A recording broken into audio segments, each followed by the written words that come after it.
This is News Channel 13, WNYT, Albany. And now, live for the Capital Region, Randy Salerno, Rodger Wyland with sports, and meteorologist Arnie Rosen. This is News Channel 13, live at 11. Good evening. An armed robber on the loose in Rotterdam tonight. Police say the bandit struck in broad daylight at a Cumberland Farm store on High Bridge Road. Authorities say a teenager wearing a mask and a dark hooded sweatshirt walked into the store, pulled out a handgun and demanded cash.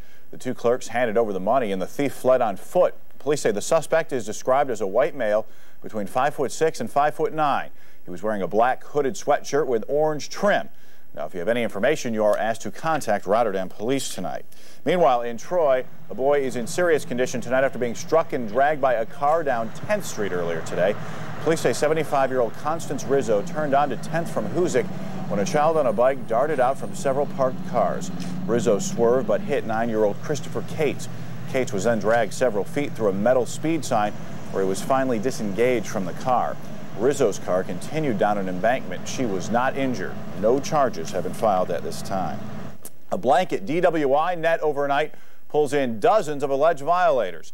Police from 15 Albany County departments set up DWI nets across the capital region in order to crack down on drunk drivers. At the end of the night, a total of 538 cars stopped, 208 infractions charged, and 34 people arrested for driving under the influence. In politics tonight, with just 38 days left before the election, a new poll out of the Capital District shows upstate voters putting their support behind Arkansas Governor Bill Clinton. And as Bill Lambdin reports, Telepower Incorporated, who conducted the survey, shows the Perot factor doesn't add up to much. Petition signing today.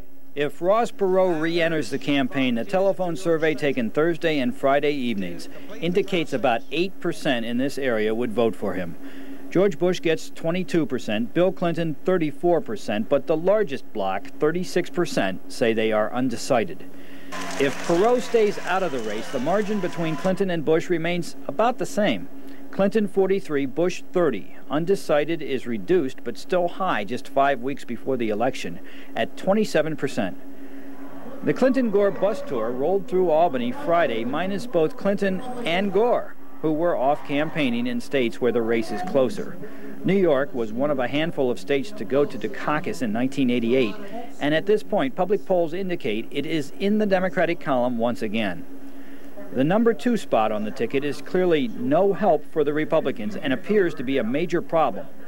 Days after Murphy Brown responded to Vice President Dan Quayle's attack on her choice to be a single mother, the survey of Capital District likely voters indicates Al Gore is considered to have the makings of a better president by a margin of more than 4-1. Gore 68%, Quayle 15%. Even among the Republicans surveyed, Democrat Gore was chosen over Quayle, 54 to 27%. The margin of error of this Telepower survey is calculated at 4%. Bill Lambdin, News Channel 13. Presidential debates, one of the ways undecided voters usually make up their minds on the candidates, but so far 2 debate dates have been rejected by President Bush. At issue, the number of moderators. The Independent Commission on Debates suggests a single moderator format, which Governor Clinton agrees to, but Mr. Bush rejects. Co-chairman Frank Fahrenkopf says the two sides need to work out their differences.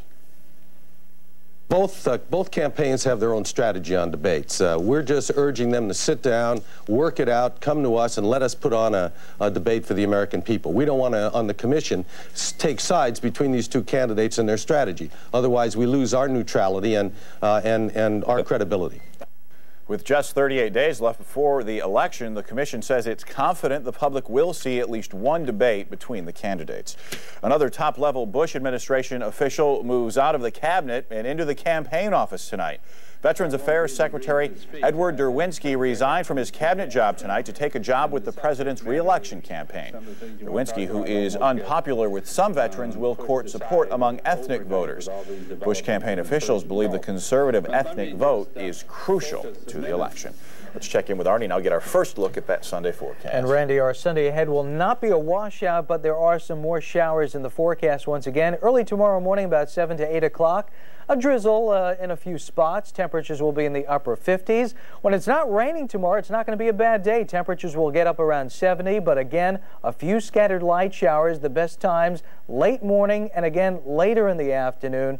We'll tell you more about the week ahead, and it does include more sunshine. We'll tell you about that in a few minutes. All right. Thanks, Arnie. Still ahead on News Channel 13 live at 11. Dozens of people wake up early just to go to jail today. We'll tell you why. And South African leader F.W. de Klerk meets with Nelson Mandela to resume peace talks. Those stories and more when we return. News Channel 13 is sponsored in part by Denoyer Auto Plaza. Give us a try before you buy.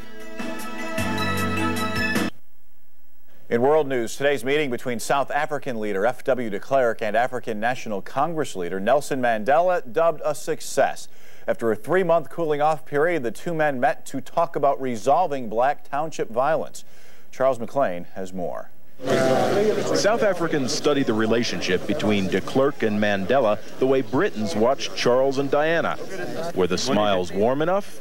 Was the handshake enthusiastic? After today's summit, the relationship seems to be back on track. Well, we have shaken hands with Mr. de Klerk this morning. We'll shake hands again. And we are saying, let the past be buried. Mandela broke off relations with the de Klerk government in June, following the murder of 43 ANC supporters, a massacre for which Mandela claimed the government was partly responsible. Zulu migrant workers hostile to the ANC were charged with the actual killing. And today, the government agreed to step up security at dormitories where the Zulus live. In addition, de Klerk said some 500 inmates whom the ANC regards as political prisoners would be freed by November 15th. For its part, the ANC agreed to reconsider its program of mass protest, with Mandela committing his organization to a return to the negotiating table. But diplomatic progress and goodwill between de Klerk and Mandela may not be enough to bring peace to South Africa. Responsibility for ending the violence also rests with a man not invited to today's summit. Mangosuthu Buthelezi, leader of the Inkatha Freedom Party and Mandela's main rival, spent the day celebrating a Zulu holiday. Fighting between Inkatha and ANC supporters has claimed as many as 3,000 lives in the past year alone. But even if today's summit fails to end black faction fighting, it does at least represent a new beginning for the negotiating process. Charles McLean, NBC News, Johannesburg. The man some call Dr. Death back in the news tonight. Dr. Jack Kevorkian, present at the death of a Michigan woman today, the 5th person he has helped.